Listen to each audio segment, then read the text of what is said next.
Kemuliaan kepada Allah Bapa dan Putra dan Roh Kudus. Shalom. Selamat pagi saudara-saudara. Kembali kita bertemu di dalam channel ini Tuhan, supaya kita membahas kebenaran firman Tuhan yang pada saat ini yang akan kita amati ialah mengenai pencobaan dan godaan.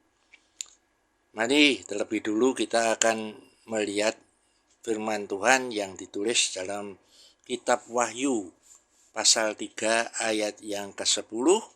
Demikian bunyi firman Tuhan. Karena engkau menuruti firman-Ku untuk tekun menantikan Aku, maka Aku pun akan melindungi engkau dari hari pencobaan yang akan datang atas seluruh dunia untuk mencobai mereka yang diam di bumi. Saudara, firman yang kita dengar dalam kitab Wahyu ini dikatakan akan datang atas seluruh dunia untuk mencobai mereka yang diam di bumi. Saat ini Tuhan, pencobaan itu sebetulnya sudah datang. Kalau kita lihat saat ini, kita mengalami krisis ekonomi ini bukan cuma Indonesia, tapi seluruh dunia. Jadi seluruh bumi ini mengalami pencobaan, saudara. Jadi kita harus waspada. Tuhan mengatakan, Aku akan meluputkan, melindungi engkau dari pencobaan seluruh dunia, kalau syaratnya menuruti firman Tuhan dan tekun menantikan Tuhan. Saudara, pencobaan adalah godaan yang berarti bujukan untuk berbuat salah dengan janji berupa keuntungan dan kesenangan hawa nafsu. Saudara, pencobaan adalah sesuatu yang berhubungan dengan sifat yang rendah, hawa nafsu serta pandangan dan keinginan yang dipenuhi hawa nafsu yang ada di dalam diri manusia. Mari kita akan melihat di dalam firman Tuhan Yakobus pasal yang pertama, yaitu ayatnya yang ke-12. Demikian bunyi firman Tuhan.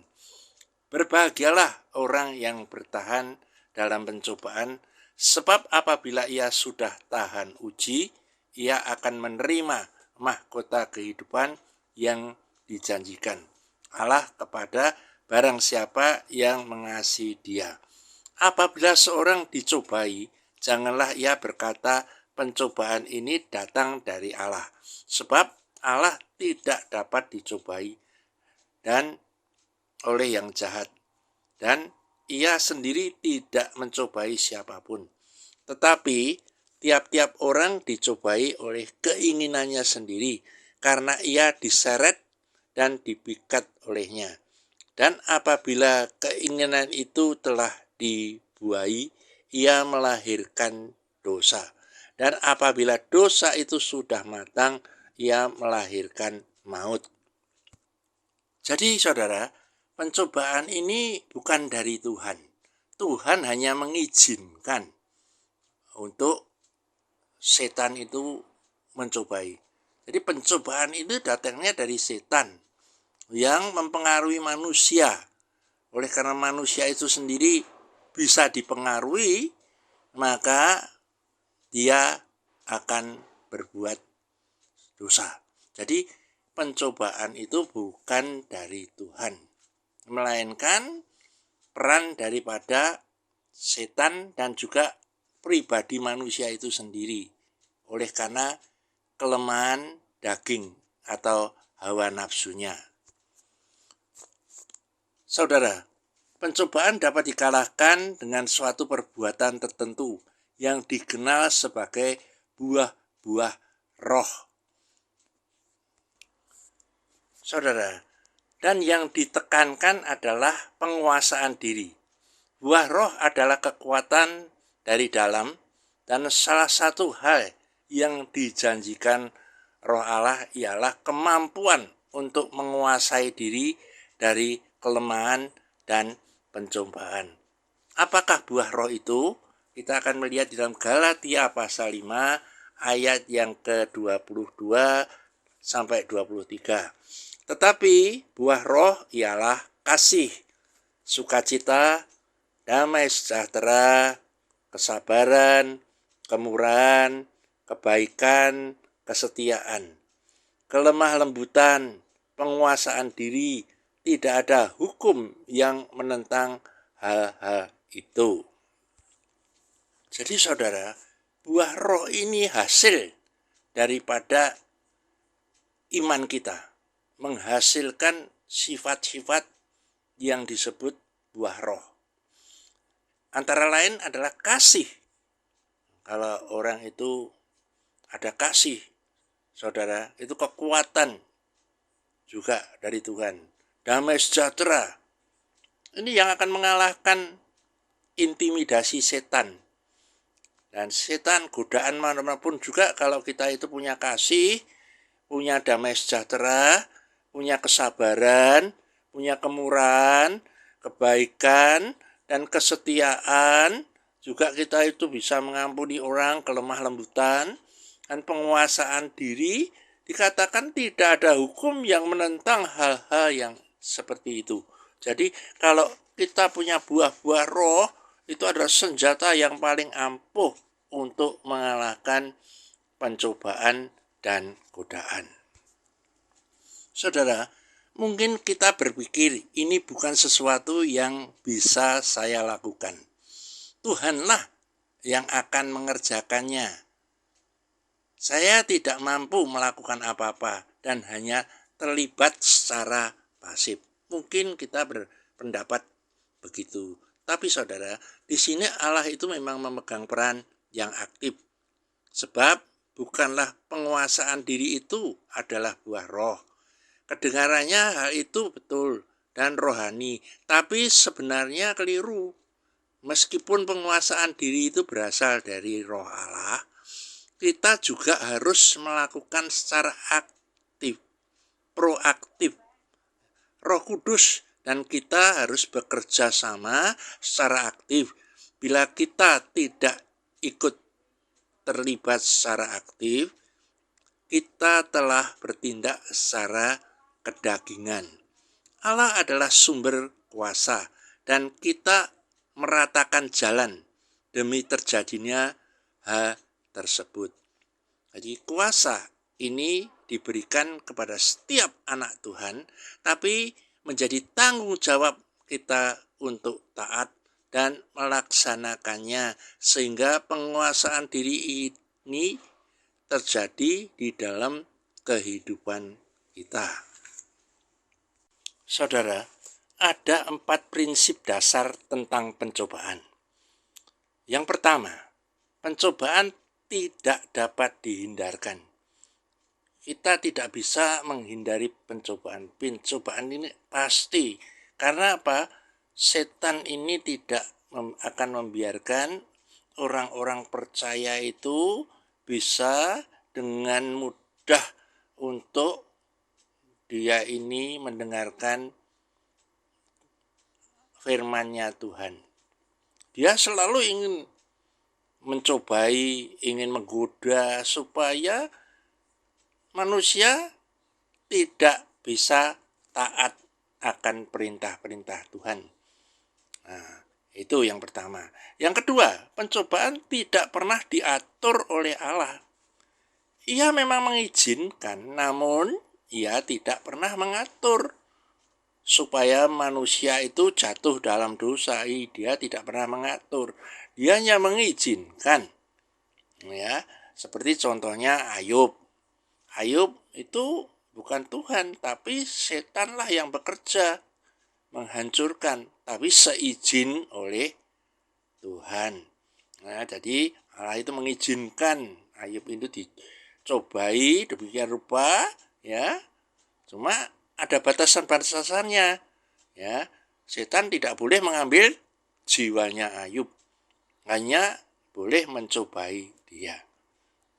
Dan Allah ingin supaya Ayub bisa membuktikan kesetiaannya kepada Tuhan.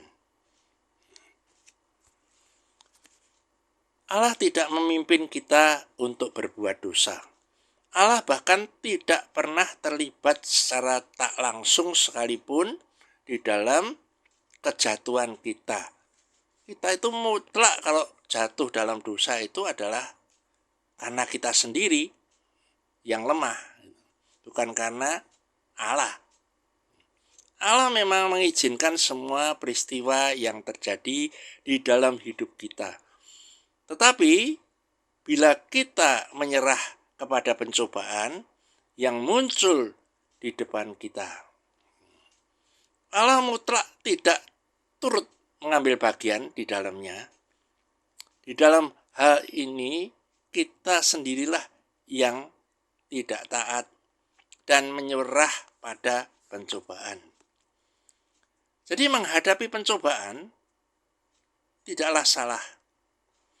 Bila pencobaan datang ini belum berarti bahwa kita telah berbuat dosa. Bila kita menyerah padanya, itu baru berdosa. Kalau baru datang pencobaan itu kita belum berdosa, saudara. Tapi bila kita menyerah pada pencobaan itu baru kita itu berdosa. Yang ketiga, pencobaan adalah persoalan pribadi. Jika kita memilih untuk menyerah kepada pencobaan, maka ini merupakan persoalan pribadi. Kita tidak bisa menyalahkan siapapun juga. Tidak ada kekuatan apapun di luar kita, setan pun tidak, yang dapat menyebabkan kita berbuat dosa. Dosa itu terjadi apabila kita itu setuju dengan pencobaan, lalu mengikutinya. Jadi diperlukan persetujuan terlebih dulu dari pihak kita. Dosa tak akan terjadi sebelum kita melibatkan diri secara pribadi. Sampai saat ini saya masih aman dan suci.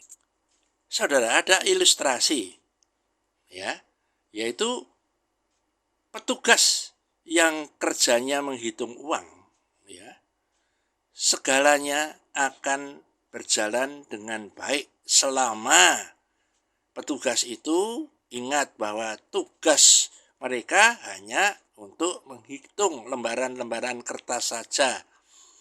Tetapi begitu petugas-petugas itu mulai memusatkan perhatian pada nilai daripada kertas-kertas itu, ialah uang itu, mereka akan mendapatkan kesulitan. Disinilah pencobaan itu terjadi. Jadi setiap hari kita itu menghadapi pintu-pintu yang terbuka lebar menuju dosa.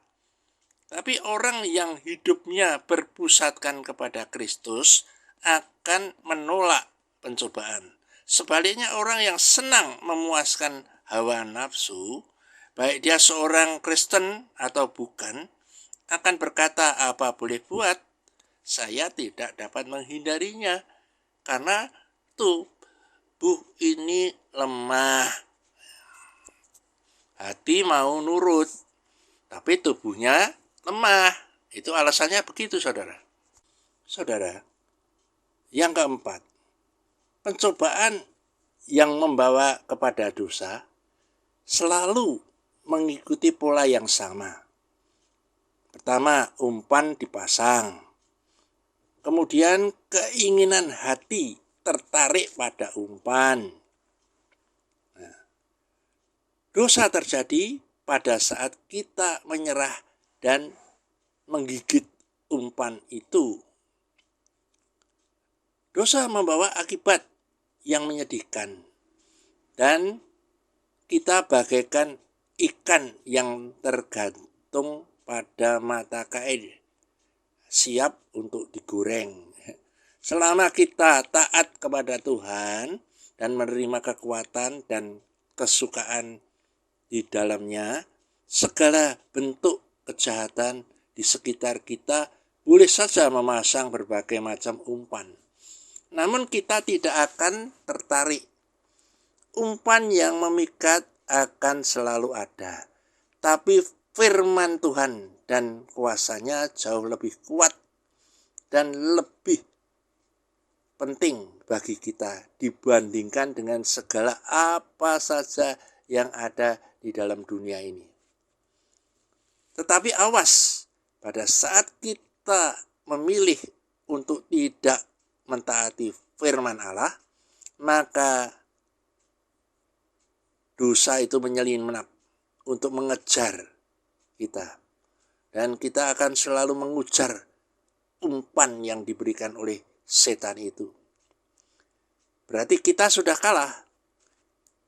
Yusuf dengan sadar bahwa atas kemauannya sendiri, ia menolak umpan yang dipasang oleh iblis, yaitu godaan Potifar, istri daripada tuannya yang menggodanya. Dia tidak mau terpancing oleh godaan itu, maka Yusuf tetap tidak mau menerima bujukan daripada setan. Saudara, pencobaan adalah suatu bujukan yang menimbulkan gairah, khususnya pada sesuatu yang tampak menyenangkan, tanpa mengindahkan moral dan yang menimbulkan keinginan-keinginan dari dagingnya. Jadi inti pencobaan tersebut tidak terletak pada buah yang dimakan oleh Hawa, tetapi terletak pada perintah yang diberikan Allah. Karena Allah memerintahkan buah pengetahuan baik dan jahat itu jangan dimakan. Tapi oleh karena pencobaan daripada iblis, dia ngiming-ngimingi dengan buah yang kelihatannya sedap, maka akhirnya Hawa itu tidak lagi mengindahkan perintah Allah, dan dia tetap memakan buah pengetahuan baik dan jahat yang Tuhan sudah memberikan larangan. Tetap saja dia lakukan. Jadi inti pencobaan tersebut tidak terletak pada buahnya, tapi oleh karena keinginan Hawa itu sendiri. Inti setiap pencobaan adalah mencobai kita untuk melakukan sesuatu yang dilarang Allah. Setiap pencobaan akan muncul dengan bentuk yang menarik dan dengan berbagai macam alasan yang masuk akal. Sesuatu hal yang tidak ditawarkannya adalah bahaya yang terkandung di dalamnya. Ya, setan pasti ngiming-imingi saudara hal-hal yang baik, dan dia tidak akan menyadarkan orang itu mengenai bahaya yang terkandung di dalam hal-hal yang oleh Tuhan sudah dilarang. Ya, bahayanya, konsekuensinya, dia tidak akan menerangkan. Yang dia terangkan adalah sesuatu yang indah, yang nikmat. Ya, itulah saudara. Maka hati-hati. Pencobaan itu menyerang 3 aspek kehidupan. Yang pertama jasmani, kemudian kejiwaan, dan ketiga kerohanian. Ya, seperti yang pertama, ketika Yesus itu dicobai di padang gurun. Firman Tuhan di dalam Injil Matius pasal yang keempat ayat yang ketiga. Lalu datanglah si pencoba itu dan berkata kepada Yesus, "Jika engkau anak Allah, perintahkanlah supaya batu-batu ini menjadi roti." Tetapi Yesus menjawab, "Ada tertulis, manusia hidup bukan dari roti saja, tapi dari setiap firman yang keluar dari mulut Allah. Kita bisa lihat, setan itu cerdik sekali. Dia berkata, gunakanlah kuasamu untuk memenuhi kebutuhan jasmanimu. Juga kata setan, mengapa engkau harus menderita lapar kalau engkau mempunyai kuasa untuk berbuat sesuatu? Bukankah kau bisa mengubah batu itu menjadi makanan? Itu yang dikatakan oleh setan. Ya, itu bujukan setan dalam kehidupan kebutuhan-kebutuhan kita. Sering kita juga dibujuk. Kamu kan punya kemampuan untuk memenuhi kebutuhan kita. Walaupun itu sebetulnya kemampuan kita itu ya tidak seharusnya digunakan. Ya, yaitu kemampuan, kesempatan untuk berbuat curang, untuk berbuat korupsi, untuk menipu, itu kan kita bisa hanya untuk memenuhi kebutuhan. Tetapi itu kan sesuatu yang dilarang Tuhan. Nah, itulah bujukan-bujukan daripada setan yang mencobai dalam daging kita. Pergi dan dapatkan kehidupan akan menjadi lebih baik setelah kamu melakukan segala-segala yang mudah, ya, yaitu menghalalkan segala macam cara untuk memenuhi kebutuhan-kebutuhan kita. Dan juga pergi dan nikmatilah selagi masih ada kesempatan agar hatimu itu puas. Mengapa menipu diri sendiri dengan kebutuhan-kebutuhan yang kau ingini? Gunakan segala cara untuk dapat memenuhi keinginan pribadimu tanpa menunggu pertolongan daripada Tuhan. Yang kedua, yaitu di ayat yang kelima, demikian bunyi firman Tuhan. Kemudian iblis membawanya ke kota suci dan menempatkan dia di bumbungan bait Allah. Lalu berkata kepadanya, jika engkau anak Allah, jatuhkanlah dirimu ke bawah, sebab ada tertulis mengenai engkau, ia akan memerintahkan malaikat-malaikatnya dan mereka akan menatang engkau di atas tangannya, supaya kakimu jangan terantuk oleh batu.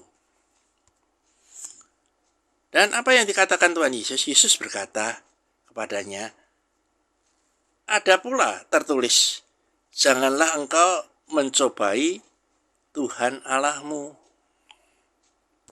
Saudara, dalam hal ini setan itu mencobai dalam kejiwaan.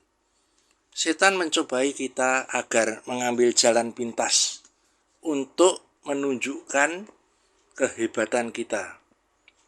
Angkatlah sendiri dirimu, jangan tunggu sampai Allah mengangkatmu.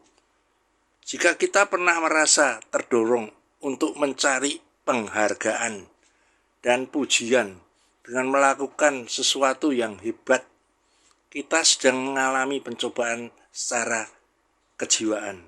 Itulah yang disebut dosa kesombongan. Nah, setan ingin mempengaruhi kamu kan juga punya kuasa, dilindungi oleh Tuhan.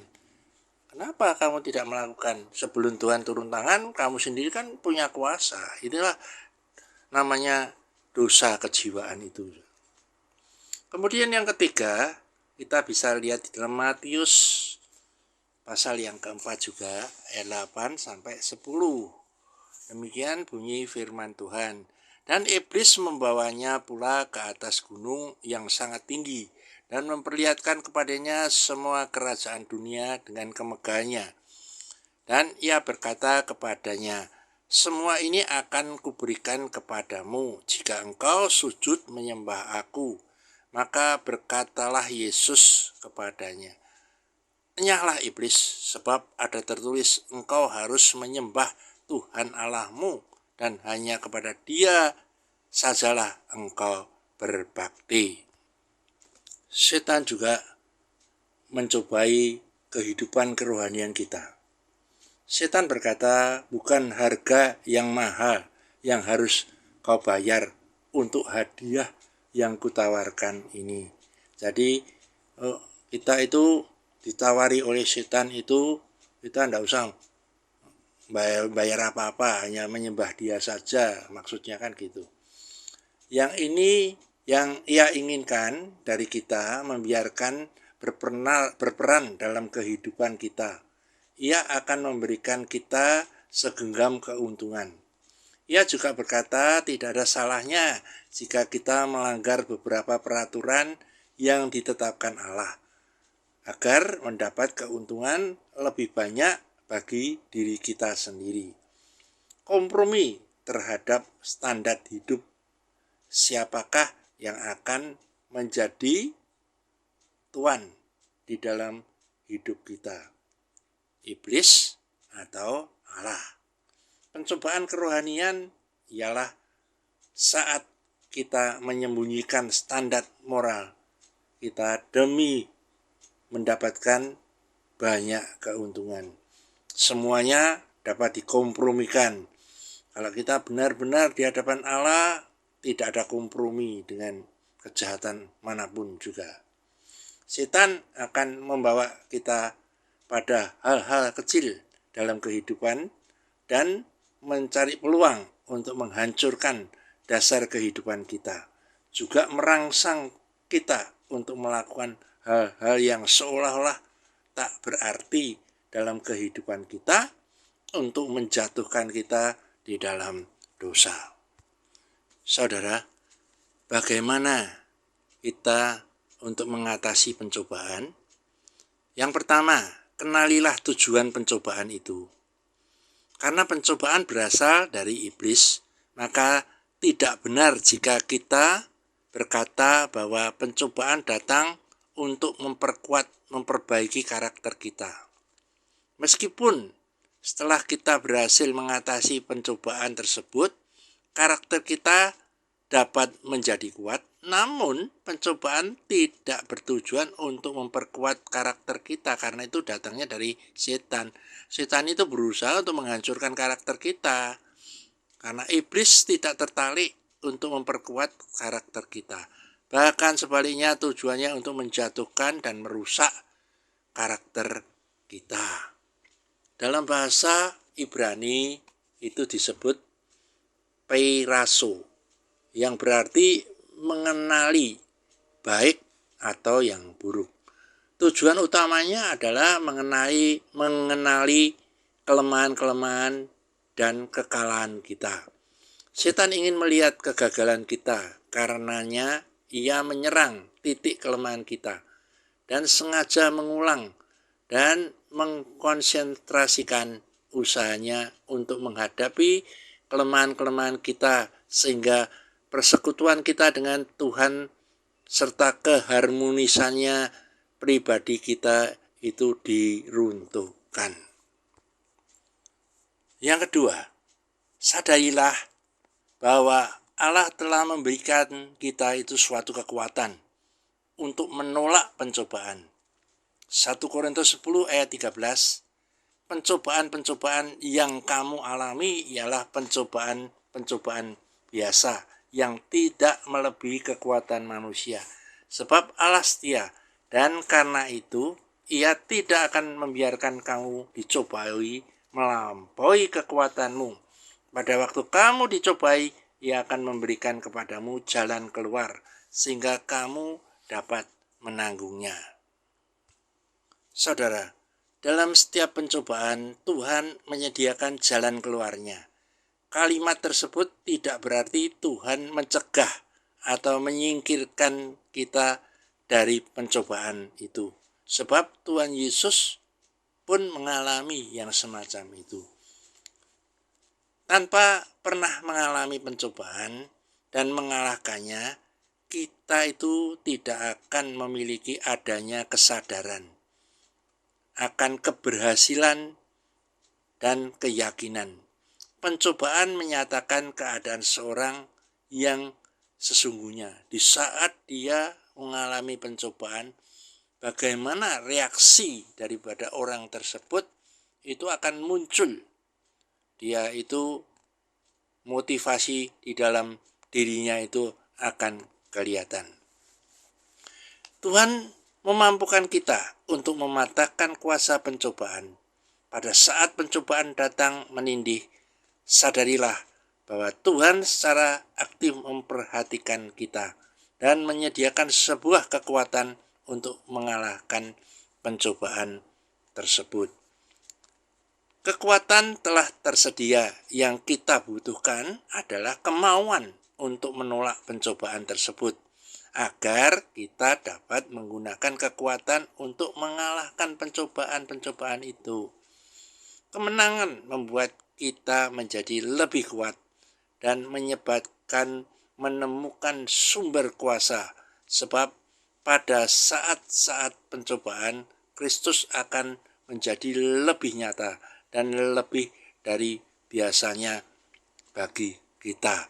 Kita lihat di dalam 1 Korintus pasal yang kedua sampai keempat. Saudara-saudaraku, anggaplah sebagai suatu kebahagiaan apabila kamu jatuh ke dalam berbagai-bagai pencobaan. Sebab kamu tahu bahwa ujian terhadap imanmu akan menghasilkan ketekunan. Dan biarkanlah ketekunan itu memperoleh buah yang matang, supaya kamu menjadi sempurna dan utuh, tak kekurangan suatu apapun. Yang ketiga, gunakanlah firman Tuhan itu sebagai perisai untuk melawan iblis. Karena Allah telah menyediakan bagi kita sebuah perlengkapan senjata Allah, yaitu firman Tuhan. Dalam setiap hal kita harus memakai standar yang bertolak ukur pada firman Tuhan. Katakan kepada iblis apa yang sebenarnya telah difirmankan Allah terhadap setiap tawaran yang diberikan iblis yang bertentangan dengan kehendak Allah. Saudara, gunakanlah sebagai perisai semua perlengkapan senjata Allah untuk melawan iblis. Kita akan melihatnya di dalam Efesus pasal 6 ayat yang ke-11. Demikian bunyi firman Tuhan. Kenakanlah seluruh perlengkapan senjata Allah, supaya kamu dapat bertahan melawan tipu muslihat iblis. Karena perjuangan kita bukanlah melawan darah dan daging, tapi melawan pemerintah-pemerintah, melawan penguasa-penguasa, melawan penghulu-penghulu dunia yang gelap ini, melawan roh-roh jahat di udara. Sebab itu, ambillah seluruh perlengkapan senjata Allah, supaya kamu dapat mengadakan perlawanan pada hari yang jahat itu, dan tetap berdiri sesudah kamu menyelesaikan segala sesuatu. Jadi berdirilah tegap, berikat pinggangkan kebenaran, dan berbaju jirahkan keadilan. Kakimu berkasutkan kerelaan untuk memberitakan Injil damai sejahtera. Dalam segala keadaan, pergunakanlah perisai iman, sebab dengan perisai itu kamu akan dapat memadamkan semua panah api dari si jahat. Dan terimalah ketopong keselamatan dan pedang roh, yaitu firman Allah.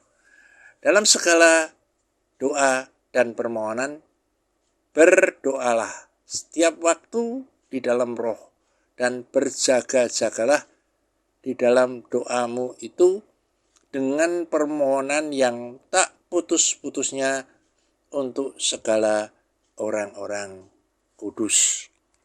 Saudara, jadi kita harus memakai perlengkapan senjata Allah yang Tuhan sudah sediakan untuk melawan iblis itu. Jangan pernah membuat kesalahan dengan jalan mengadu akal dengan iblis. Jika kita berharap menggunakan firman Allah sebagai perisai untuk melawan bujukan dan tawaran iblis.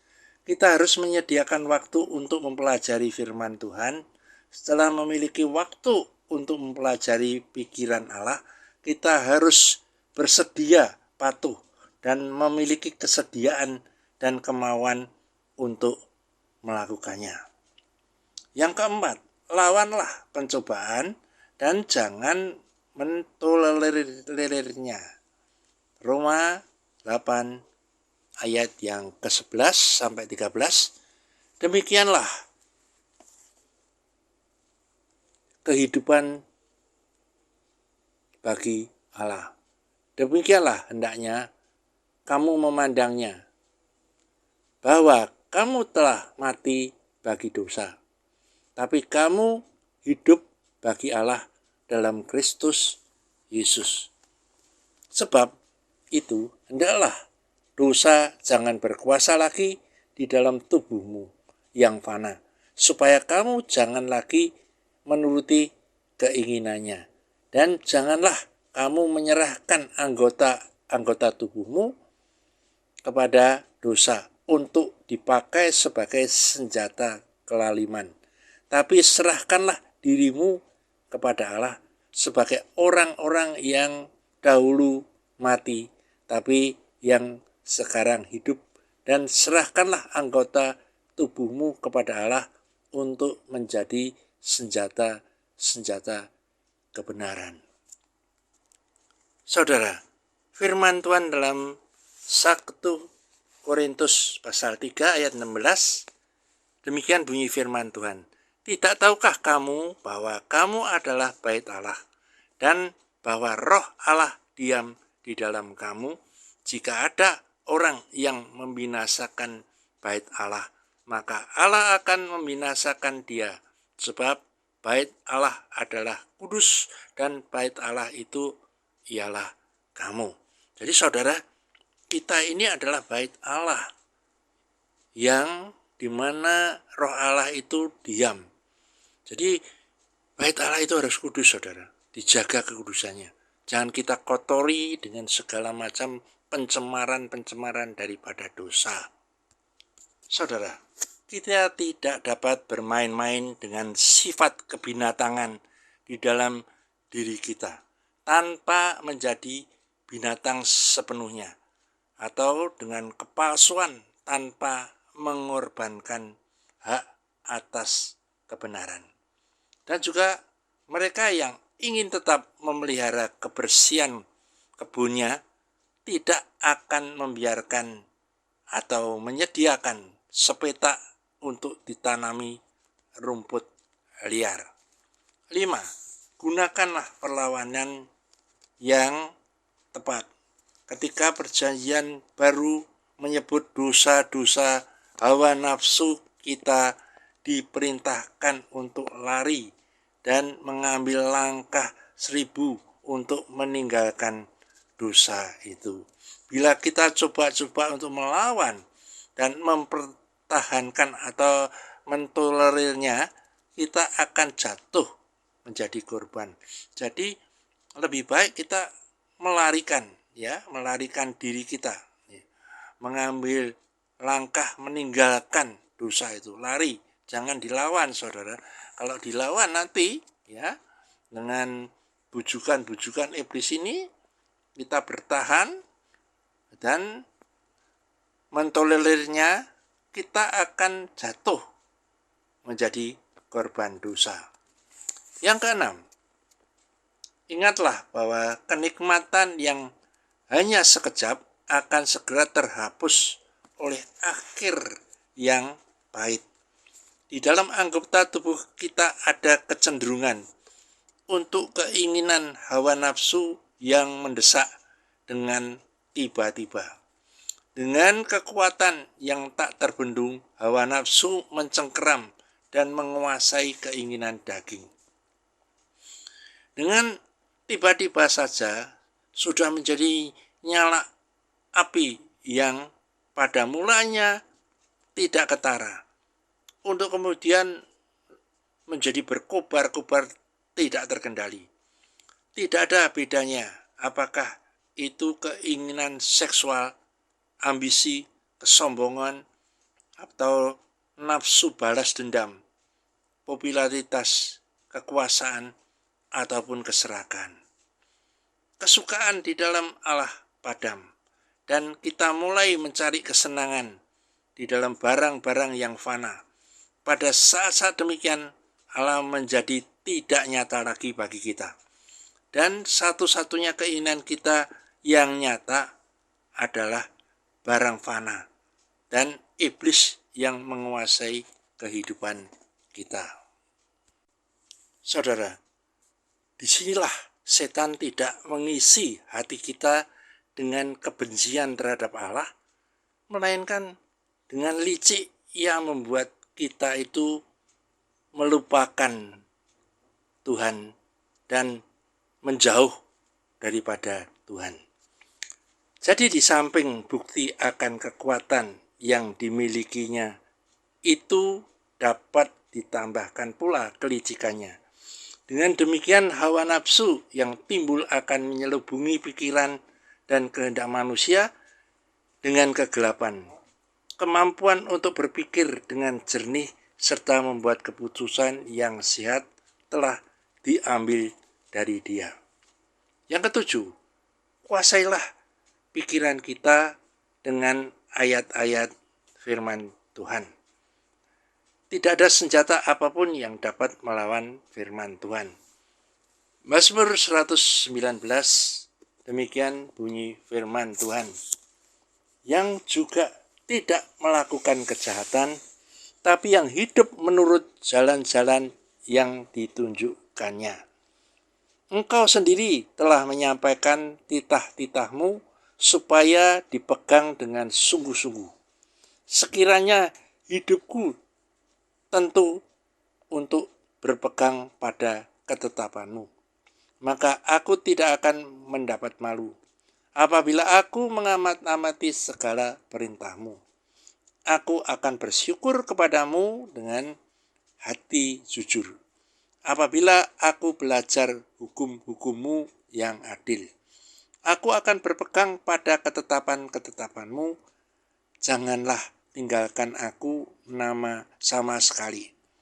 Dengan apakah seorang muda mempertahankan kelakuannya supaya bersih? Dengan menjaganya sesuai dengan firman Tuhan. Dengan segenap hatiku aku mencari Engkau. Janganlah biarkan aku menyimpang dari perintah-perintahmu. Dalam hatiku aku menyimpan janji-janjimu, supaya aku jangan berdosa terhadap Engkau. Terpujilah Engkau, ya Tuhan, ajarkanlah ketetapan-ketetapanmu kepadaku. Saudara, bila kita suka menganggap remeh pencobaan dengan bermain-main dengannya, dan tinggal dekat umpan terus-menerus, lama-lama akan terjadi kerusakan yang tetap. Kelemahan ini akan berkembang menjadi kerusakan moral yang serius. Saudara, beberapa alasan tentang adanya pencobaan. Yang pertama, Allah ingin menguji kesetiaan kita. Kita tidak bisa mengatakan bahwa kita betul-betul mengasihi seseorang kalau kita belum pernah membuat beberapa pilihan yang sulit demi orang tersebut, walaupun harus mengorbankan keinginan-keinginan kita sendiri. Demikian juga kita tidak bisa betul-betul mengasihi Allah jika kita belum pernah menyatakan tidak terhadap sesuatu godaan yang kita hadapi. Allah sedang memberikan kita peluang yang indah untuk membuat pilihan yang sulit agar kita dapat membuktikan kasih kita dan ketaatan kita kepada Allah. 1 Yohanes 2 ayat 15-17. Janganlah kamu mengasihi dunia dan apa yang ada di dalamnya. Jikalau orang mengasihi dunia, maka kasih akan Bapa tidak ada di dalam orang itu. Sebab semua yang ada di dalam dunia, yaitu keinginan daging dan keinginan mata, serta keangkuhan hidup, bukan berasal dari Bapa, melainkan dari dunia. Dan dunia ini sedang lenyap dengan keinginannya, tapi orang yang melakukan kehendak Allah tetap hidup selama-lamanya. Saudara, tanggapan kita terhadap godaan merupakan ukuran yang teliti tentang kasih kita terhadap Allah. Yang manakah yang lebih kita sukai, kesenangan dunia atau hal-hal yang datangnya dari Allah? Yang kedua, gairah yang diperbarui. Pencobaan merupakan kurikulum atau ketentuan atau syarat untuk membina watak kita. Godaan, pergumulan, bahkan dosa-dosa kita dipakai Allah untuk menolong kita agar kita dapat menaiki tangga menuju kedewasaan rohani. Jika kita memandang semuanya hanya sebagai suatu beban yang membawa kerugian, kita tidak mungkin akan mempelajari semua yang ingin diajarkan Allah kepada kita. Watak dibentuk di dalam badai kehidupan. Allah membiarkan kita mengalami pencobaan adalah untuk menguji kesetiaan kita dan untuk mengorek keluar dosa-dosa yang masih tersembunyi. Pencobaan dapat menarik segala keburukan itu naik ke permukaan. Setelah itu barulah Allah dapat melakukan proses pembentukan dan perubahan. Yang ketiga, kekuatan di dalam kelemahan kita. Allah memakai dosa-dosa kita untuk memperlihatkan kasih karunia dan kekuasaannya. Jika kita dibelenggu oleh dosa yang luar biasa bandelnya, kita mungkin sudah berada di ambang pintu untuk melihat kasih karunia Allah dinyatakan dalam hidup kita. Meskipun sekarang mungkin kita diliputi pergumulan, tapi sebentar lagi mungkin kita akan diliputi kuasa Allah. Allah menghantam sampai inti motivasi kita. Ia sama sekali tidak tertarik dengan hanya sekedar memberikan perubahan pada bagian luar saja. Bagian yang terpenting justru yang tidak terlihat oleh orang lain. Bagian ini hanya dapat dilihat oleh Allah dan disitulah Allah ingin memulai pekerjaannya. Saudara, setiap pribadi harus bertanggung jawab atas pilihannya sendiri. Sebab tidak ada seorang pun dapat menjadikan kita liar dan bejat atau memberi pengaruh buruk. Karena sebenarnya pola tingkah laku kita tidak disebabkan oleh keadaan atau lingkungan, melainkan hasil respon kita terhadap keadaan ataupun lingkungan kita. Saudara, Allah tidak menciptakan kita sebagai korban dari lingkungan kita, bahkan juga tidak sebagai hamba dari susunan genetika kita. Kita dapat bangkit untuk mengatasi masa lampau kita dan tidak perlu dipaksakan untuk dibentuk menurut suatu pola tertentu, apakah itu suatu yang disebut lingkungan atau keturunan, sehingga kita tergoda untuk selalu menyalahkan orang lain, orang tua, teman, suami istri, anak, dan sebagainya. Jadi saudara, musuh yang sebenarnya itu bukan dari yang lain, melainkan diri kita sendiri. Di mana kita bisa memilih, kita menyerahkan hati kita kepada Tuhan atau kepada pencobaan-pencobaan yang dari iblis. Demikian firman Tuhan yang kita dengar. Kita akan tutup sampai di sini. Dan kita akan bertemu lagi di lain kesempatan dengan topik masalah yang lain. Mari kita berdoa. Bapa di sorga, kami mengucap syukur kepada Tuhan. Kami sudah banyak membahas mengenai firman Tuhan, mengenai pencobaan dan godaan. Kami tahu Tuhan akan segala kelemahan kami. Tapi kami percaya Engkau sudah memberikan pertolongan kepada kami, yaitu Allah Roh Kudus, yang akan melindungi kami, memberikan kekuatan untuk kami dapat mengatasi segala pencobaan dan godaan yang saat ini sedang terjadi di seluruh dunia. Kami percaya juga ketika kami mendengarkan firman-Mu ini, Engkau yang akan membimbingnya lebih dalam lagi untuk kami dapat menghayati segala kebenaran firman Tuhan. Hamba-Mu sebagai hamba Allah yang terbatas kemampuan kami hanya bisa menerangkan sampai di sini saja. Dan segala kami serahkan di dalam tangan kuasa-Mu lah, Allah Roh Kudus, yang akan mengurapi firman ini dengan kuasa daripada-Mu. Dan kami percaya segala firman yang kami dengar ini tidak akan pernah kembali dengan sia-sia. Segala pujian, hormat, kemuliaan hanya Engkau yang patut menerimanya. Di dalam nama Tuhan Yesus Kristus kami sudah berdoa dan mengucap syukur. Haleluya. Amin.